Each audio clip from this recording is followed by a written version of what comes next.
Oh, first, I need your consent to be filming that. Yes. Okay, sorry. Uh, what is a comic character that you would like that actually exists? Sorry, a character that I like that That exists. you would like that existed, that actually existed. You mean in comics? No, in real life, a comic character that you will bring to life. Oh. I'm not sure I have an answer to that. I'm certainly not going to put on the costume and do it.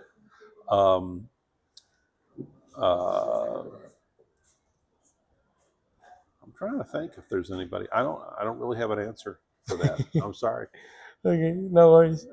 Next, uh, which comic book world you would like to live in? The Marvel world, I Marvel. think. Yeah. Um, it's just more expansive and realistic. If we're just talking about comic book Yeah. worlds, that's um, yeah, yeah. Okay. And next, superpower you would like to have? Oh, maybe flying.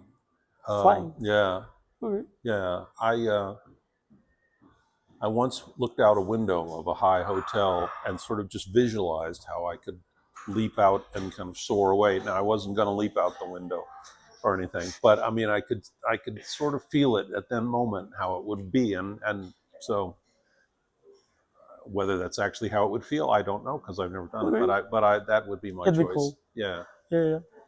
Yeah. You like to listen to music when you write? Yes. What is your favorite music to write?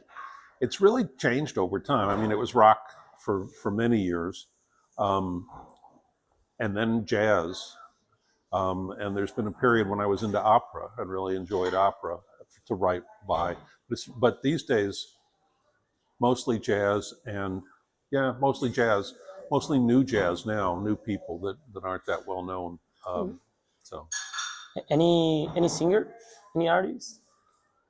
well, I still listen to rock, but I am not, the prime demographic, so I don't. You don't have a favorite. No, trying to think if I do, but I really don't. I just enjoy good music, whoever it's by. Yeah. Okay. Next one is a comic that's very special to you. It doesn't have to be one of your own. It would probably be the first Batman comic that I ever found because I know specifically what it was. I remember what the story was, and later I was able to go back and figure out which issue that was. It was Batman number 99, as it turns out. Um, it just had interesting Batman stories in it. One of them was about how things in the Batcave kept disappearing, and the mystery of that, and it was solved because this was in the 50s. I don't know if this ever really existed, but it was plastic things that you could like shape into something, and then after a while they would return to their original shape, and that's the mystery of the missing stuff. Oh, He would put things in there that looked like this, and then they'd they came change the back. look. But Okay. I was like, oh, that's science and detection and Batcave and all those things were all things that struck me as an interesting combination of traits. And also in the 50s, your options were pretty much Superman, Batman, Wonder Woman, Martian Manhunter, and Aquaman. Yeah. And of all of those guys, Batman was easily the most interesting one, I thought. So, Okay. you know, In your opinion, what's the best comic book adaptations to films? um, the I would say the first Captain America movie, where he became Captain America and fought in World War II and all that. I thought that really caught the spirit of what the whole thing was about. Um, I liked all the Guardians of the Galaxy movies. A couple of my characters are in there too. But I mean, but James Gunn did a nice job directing those. But he was sort of making up the story using those characters. So I don't know if you call that an adaptation or not. But anyway, Okay. Next. Do you like Spain? Oh yeah, And what do you like the most about it? I like the energy here. I really think everybody's got a very sort of upbeat attitude. Um, I'm sure there are downbeat people and all the rest of that, but in general, just the energy is Spain just seems like it's moving forward and being smart about it and so forth. And plus, I speak Spanish to an extent, and so it's always fun to come over and be in a Spanish speaking culture. Uh, but yeah, no, I'm quite. I like Spain. I like a lot. Okay. Next one is how do you end up here? This time, well, I mean, we came over in the '70s and spent 5 months in Mallorca. Um, I have was invited back for the Aviles Jornada up in Aviles. I've been to a convention in Gijón, been to a convention in Madrid before this.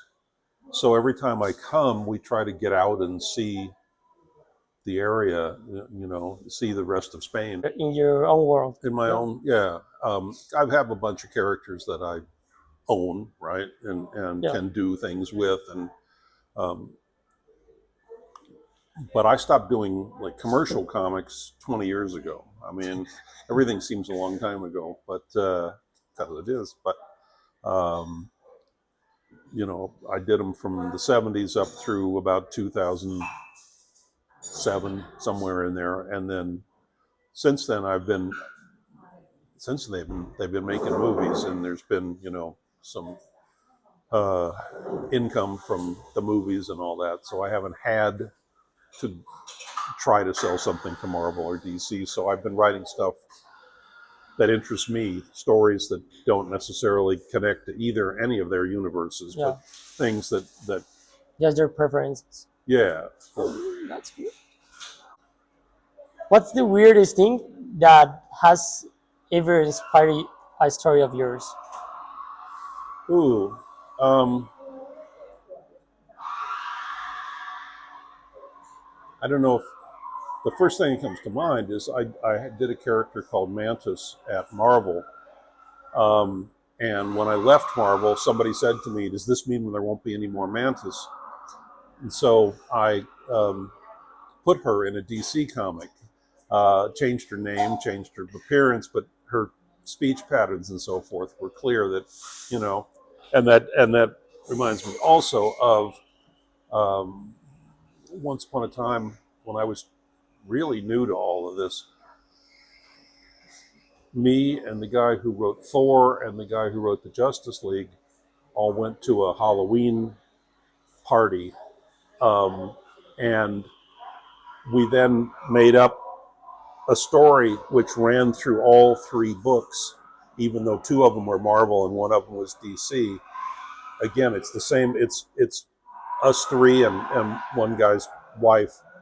The four of us, we show up in this one story and then we kind of leave it, but then we show up in the next story and kind of so you can read the three books across companies.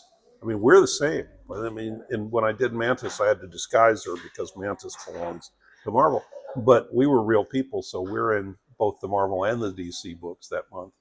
So that's weird. Uh, how is your creative process? Sorry again.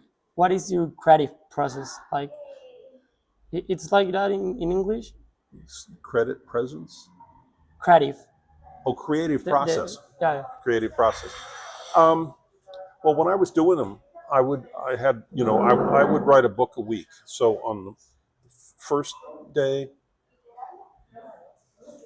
trying to remember if I get this right. I took 2 days to kind of figure out what the story was going to be, and then 3 days to write it. The comics were like around 20 pages. Could be 22, could have been 19, whatever. But I mean, that's how long they were. So in 3 days, as long as I wrote 7 pages a day, then I would have written the story. And some days 7 pages is really easy to write, and other days Yeah. you're trying to really shape something, and it's not. But then, so that's 5 days: two to think it up, three to write it, one more day to just let it sit there while I went about my, But I'm thinking, did I do that? Did I cross all the Yeah. T's and connect all the dots and all that? And on the seventh day, I just chill and then start Like that up that. again. So it wasn't like a rigorous, it was like it was a job in that it had to be done, every time. But I made it as conducive to being creative as I could. So Do you have any creative ritual, creative creative, yeah. rituals before you start writing? I like to make myself a latte. Uh, we we went to Italy several years ago, and when my wife retired, and got used to having the cappuccino and the croissant every morning. So when we got home, I bought myself an espresso machine, and so every morning I make myself a latte before I go down to work. Yeah. Okay. Fans often say your stories have soul. What part of you always slips into your characters? Uh, well, hmm, I like each of my characters to be different, but B, true to who I think they should be. I mean, it's one of the things I like about comics, is that I have all these different people that I Yeah. can run with, and so that none of them is like just me disguised. They're all of them themselves, and so my storytelling ability runs into all of them, and that's about all I can say. It's not, you know, I've done, super patriotic Captain America. I've done rooftop Batman. I've done the Scarlet Witch. I mean, it's like each one of them is different. Is there one of your stories that you think deserve more love than it gets? Yeah, I did a series that nobody really knows about, which is why it doesn't get much love. It was for a company called Claypool, and it was called The Phantom of Fear City. It was based on the legend of the Flying Dutchman. Do you know that story? Um, it's about a sailor who is cursed to sail forever. He never can come can stay on land unless he finds a woman who will love him. I think it's a German Oh, legend. Um, the Flying Dutchman. He's on his boat flying in back before there were airplanes. It was a boat, but in any event, so I did this whole 12-part thing about that guy and his love affair with somebody on land, but all the other people in the little village that they lived in. And I really thought it was a really interesting story, but very few people saw it, and so that's I mean, you can barely find it in America. I'm sure it's not been republished anywhere else. So, I'm going to try but to that's find the it, answer. That's the answer to your but question. it sounds very interesting. Like, Yeah. I mean, the idea of a sailor that finds love, like Hmm. in some way he's just finding love. Yeah. It's a normal, like, um, I don't know how to say it. It's a normal thing that normal people have to deal with, Right. but he's in a boat. Yeah. Yeah. Okay, it sounds. I'm going to try to find it. How do you see the comics world today compared to when you start? Um, well, they're much when when I did it, comics was only comics. I mean, it was just you were doing comics for people who liked comics. Um, and in fact, again, in America, people who didn't like comics just knew that they were terrible. I mean, that was just, they knew that. And you'd say, well, but no, but look, read this story. And it's like, no, I'm not going to waste my time. It's terrible. That has obviously totally changed. Now everybody knows who Spider-Man and Iron Man and Guardians of the Galaxy are. And the comics themselves don't sell all that much anymore. I'm talking American comics. Throughout this time, of course, Europe had the bande dessinée, whatever they're called.